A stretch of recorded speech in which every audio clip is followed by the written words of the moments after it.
All-in-one frame mga bossing. Mainam na meron kayong ganito, lalo na kung ikaw po ay sakitin mga bossing.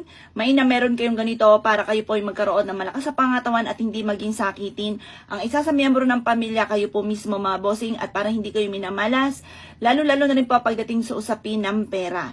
Kung kayo pa mga bossing ko ay laging weather ang buhay, mainam na meron kayong ganito para ang swerte ninyo ay tuloy-tuloy at maging matatag ang inyong kaperahan at hindi ka lagi nasisimutan ng pera. Pwede nyo siyang ilagay sa sala, sa kusina, sa kwarto, sa inyo po negosyo, pwede po siya. Walang bawal sa kanya mga bossing. All-in-one po ito. Meron ka na sa kalusugan, pera, buhay, pag-ibig, strong relationship ng family at katatagan ng inyong pinansyal.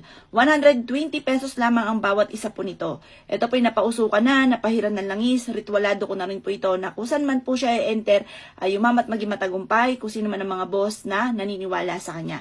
Abel nyo na po ito mga bossing. 120 pesos lamang.